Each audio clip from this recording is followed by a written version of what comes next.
गुजार हूँ मैं उन पर्सनालिटियों का जो मुझसे पहले आकर इस प्रोग्राम को सफल बनाने में अपना योगदान देके चली गई है। इस प्रांगण में जितनी भी हस्तियां हैं मैं अदब से सबको सलाम पेश करता हूँ। अस्सलाम वालेकुम, नमस्ते, राम राम, सत श्री अकाल। सबसे पहले मैं शुक्रिया अदा करना चाहूंगा इस कंपनी के chief management director doctor GS Bhamra sir का, जिनका हुक्म मैं आपके बीच में हाजिर। मैं शुक्रिया अदा करना चाहूंगा इस कंपनी के ऑल मैनेजमेंट का। मैं शुक्रिया अदा करना चाहूंगा हिंदुस्तान के तमाम खूबसूरत शहरों से आई हुई खूबसूरत पर्सनालिटियों का, अपनी माओ का, अपनी बहनों का, अपने बड़े भाइयों का, अपने छोटे भाइयों का। आप सबका हुक्म मैं आपके बीच में हाजिर। मेरी छोटी सी एक पहचान है, महज इस परिवार का एक छोटा सा नाम। आप सबकी मोहब्बतों को सलाम। मैं इस परिवार का एक सबसे छोटा बच्चा हूं, लेकिन इस परिवार का हूं, यह बात मुझे पता है। आज आपसे महज 10 मिनट बात करूंगा। 10 मिनट मुझे सुनने के बाद अगर आपको लगता है कि मुबीन खान को फिर सुना जाए तो मुबीन खान आपका अपना हुक्म करना फिर चलाएगा आपके बीच। लेकिन ये 10 मिनट हमारी जिंदगी का नक्शा बदलने के लिए काफी होने चाहिए। अगर आप सारे लोग रेडी हैं तो मैं अपनी बात को अंजाम तक ले जाने की बात करूं। आप मुझे हुक्म दीजिए। इस जोश से मैं अपनी बात को शुरू नहीं कर सकता, माफ कीजिएगा, क्योंकि मैं जानता हूं कि मैं रिवाइवल हेल्थ केयर का टाइगर हूं और मेरे सामने रिवाइवल हेल्थ केयर के जोरदार तालियां हो जाएं, जोरदार वाली तालियां, माहौल बना दीजिएगा। मैं जानता हूं इस बात को कि हिंदुस्तान के एक एक स्टेट से आज ये जो टाइगर मेरे सामने हैं, ये सारे इतिहास रचने आए हैं, इतिहास रचने आए हैं। अगर आए हैं तो हुक्म दीजिए अपनी बात को अंजाम तक ले जाने की बात करूं। बहुत शुक्रिया, आप सबका हुक्म मिला, मेरी बात को अंजाम तक ले जाऊंगा। 4 लाइन बोलकर अपनी बात को अंजाम तक ले जाने की कोशिश करता हूं, लेकिन एक एक हाथ को कसम देता हूं, किराए का बुलाया हुआ स्पीकर नहीं हूं, ना मैं स्पीकर हूं, ना मैं ट्रेनर हूं। बस इस परिवार का हर एक मां का बेटा हूं, हर एक बाप का बच्चा हूं, हर एक बड़े भाई का हौसला हूं, हर एक छोटे भाई का प्यार हूं। बस ये मत भूलना। होशियार रहिए, पब्लिक मौजूद है, जो भी आप कहेंगे आपके खिलाफ भी जा सकता है। अभी तो इस बाज की असली उड़ान बाकी है। मैच 4 महीने में जो सिक्के मार्केट में उछले, एक एक सिक्के की आवाज एक एक हिंदुस्तानी के कान तक पहुंची, महज काफी नहीं है। अभी तो इस बाज की असली उड़ान बाकी है, अभी तो इस बाज का असली इम्तिहान बाकी है। अभी तो रखा है 22 स्टेट्स में कदम, अभी तो हिंदुस्तान का एक एक स्टेट बाकी है।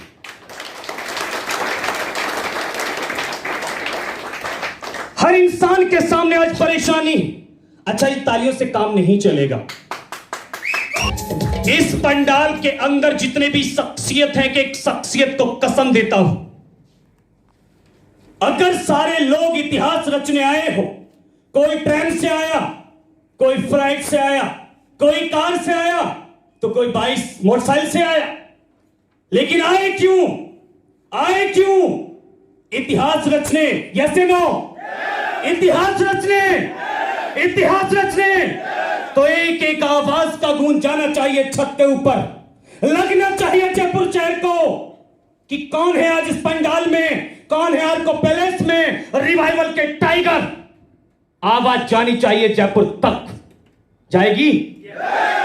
जीत के लिए जुनून चाहिए, जीत के लिए जुनून चाहिए, ऐसा खून जिसमें उबाल चाहिए।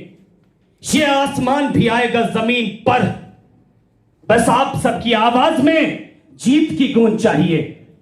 लगना चाहिए मुझे कि मैं रिवाइवल के शेरों से बात कर रहा हूं, लगना चाहिए। आज की तारीख में हर एक इंसान बेबसी का शिकार है, परेशानी का शिकार है, मजबूरियों का शिकार है, हर इंसान के सामने परेशानियां हैं, ये मैं जानता हूं। लॉकडाउन जैसी स्थिति में, कोविड-19 जैसी स्थिति में एक एक मंजर को इन आंखों ने देखा है।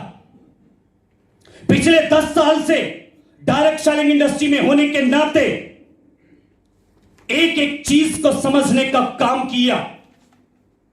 आज के हालात क्या हैं, ये बात मुझे आपको बताने की जरूरत नहीं है। एक मसीहा हमारे बीच में आया, जरूर एक चिराग हमारी आंखों में जला, लेकिन हालात किस कदर हमारी जिंदगी में हैं, किस कदर अपनी जगह बना चुके हैं, ये आप सारे लोग जानते हैं। ये बात मुझे आपको समझाने की जरूरत नहीं है। जब सलमान खान का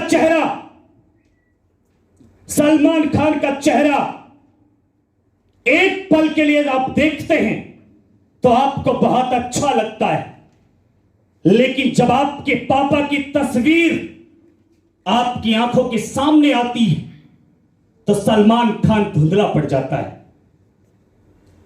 आलिया भट्ट की तस्वीर एक मिनट के लिए हमें अच्छी लगती है, लेकिन जब हमारी मां का चेहरा हमारे सामने आता है तो आलिया भट्ट का चेहरा फीका पड़ जाता है। लेकिन ये कब होता है?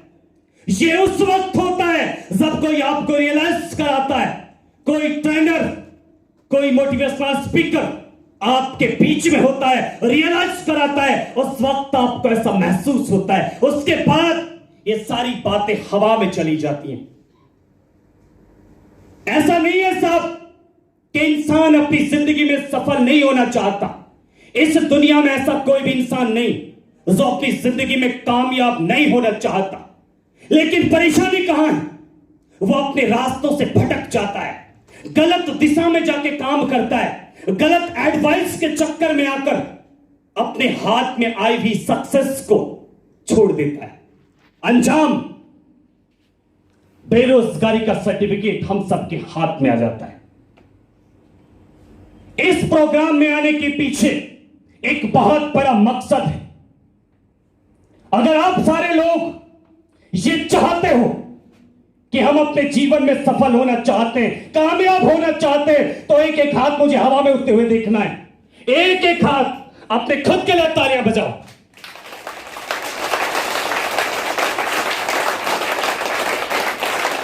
एक जून 2020 को रिवाइवल हेल्थ केयर ने अपना आगाज किया।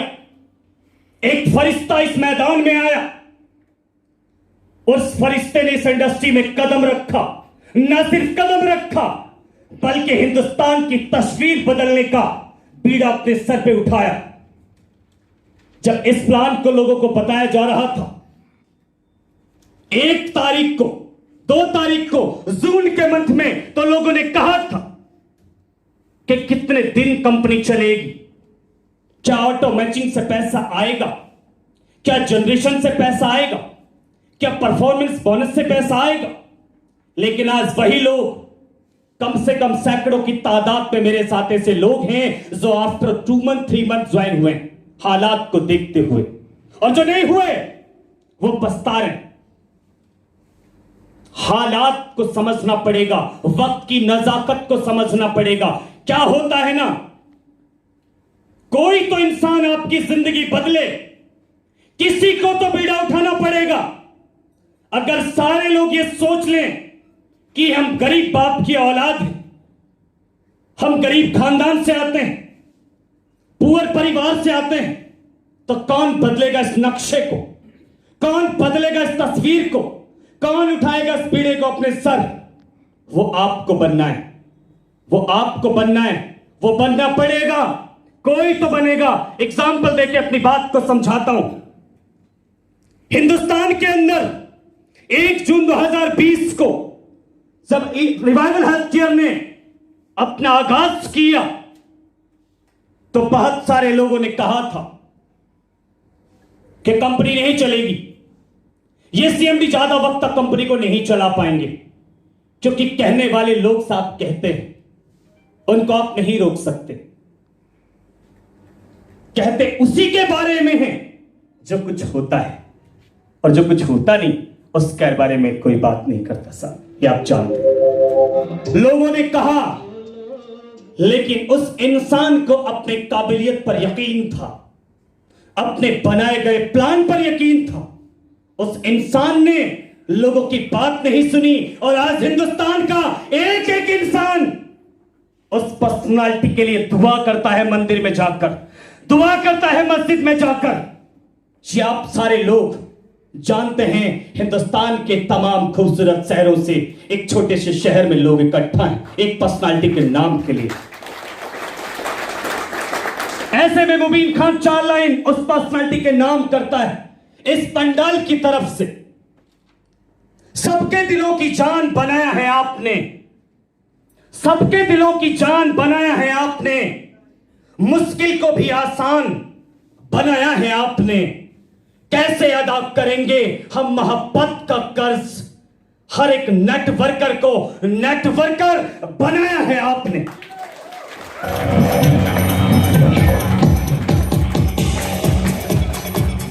किसी ना किसी को तो ये स्टार्ट करना पड़ेगा साहब। एग्जाम्पल देता हूं मैं एक खूबसूरत साहब, अपनी बात को समझाने की कोशिश करता हूं। एक जंगल में एक बार आग लग जाती है और आग इस कदर लगती है कि जंगल के टोटल पशु पक्षी अपने अपने घरों को छोड़कर भाग रहे थे और ज़ारों कतार रो रहे थे। जैसे आज हम सबके घरों में आग लगी हुई है बेरोजगारी की। हर एक इंसान परेशान है कि करूं तो करूं क्या, करना चाहता है लेकिन सिस्टम ओरिजिनल नहीं मिलता।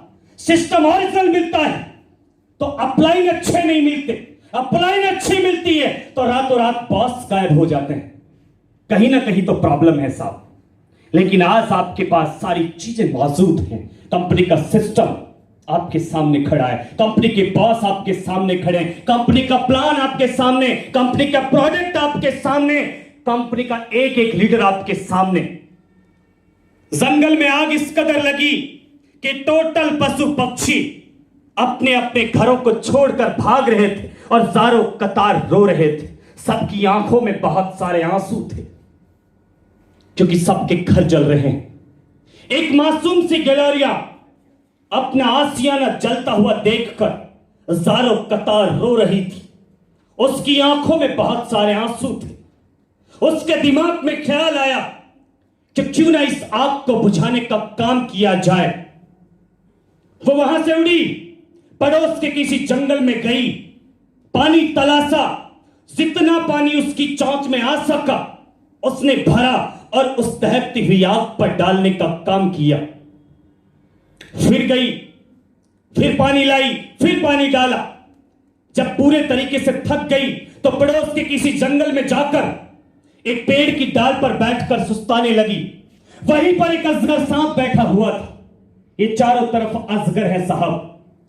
जब आप अच्छा करते हैं तो लोग आपको समझाने बहुत जल्दी आते होंगे। इस दुनिया के अंदर मोटिवेट करने वाले लोग आपको बहुत कम मिलेंगे, लेकिन डीमोटिवेट करने वाले लोग आपको हर चौराहे पे मिल जाएंगे। अजगर सांप ने कहा कि अरे गिलोरिया, जब आपको ये बात बहुत अच्छे से पता है कि आपके 2 बूंद पानी डालने से ये आग नहीं बुझ सकती, तो फिर इस आग पर पानी क्यों डाला? गिलोरिया के जवाब को हमारी कंपनी के ग्रेट मेंटर, हमारी कंपनी के चीफ मैनेजमेंट डायरेक्टर, हम सबके रहबर great mentor doctor GS Bhamra sir का जवाब माना जाए। गिलोरिया के जवाब को हिंदुस्तान के एक एक कद्दावर लीडर का जवाब माना जाए। गिलोरिया के जवाब को हमारी माओ का जवाब माना जाए। गिलोरिया के जवाब को हमारी बहनों का जवाब माना जाए। गिलोरिया के जवाब को हिंदुस्तान के नए खून ने जज्बे का जवाब माना जाए। गिलोरिया का जवाब, ये बात तो मुझे बहुत अच्छे से पता है कि मेरे 2 बूंद पानी डालने से आग तो नहीं बुझ सकती, लेकिन इससे भी खूबसूरत बात मुझे ये पता है, कल इस जंगल का इतिहास लिखा जाएगा तो मेरा नाम आग लगाने वालों में नहीं, आग बुझाने वालों में आएगा।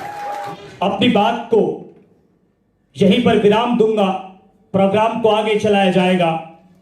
अगर मेरे परिवार के लोग, मेरे परिवार का एक एक लीडर अगर फिर से हुक्म करेगा कि मुबीन खान साहब को फिर सुनना है तो फिर मैं आपके बीच में चलाऊंगा। लेकिन होगा कब? जब आप सुनना चाहेंगे। और सुनेंगे कब? जब इतिहास रचने के लिए आप तैयार हो। वरना मुबीन खान को बुलाया ना जाए। मुबीन खान को उस वक्त याद किया जाए जब हिंदुस्तान में कोई लीडर आपसे यह कहता हो कि आपका प्लान ताकतवर नहीं। याद किया जाए मुबीन खान को। वो कहता है कि मैं आपका प्लान नहीं लूंगा। याद किया जाए मुबीन खान को। वो आपकी आवाज नहीं सुने, हुक्म करो मुबीन खान को। वो क्या, उसके फरिश्ते आपका प्लान सुनेंगे भी और ज्वाइन भी करेंगे। बच नहीं सकता, बच नहीं सकता। उसके दिल की धड़कनें बस मुझे बता देना कि चालू हैं। अगले पर आपकी कंपनी में होगा।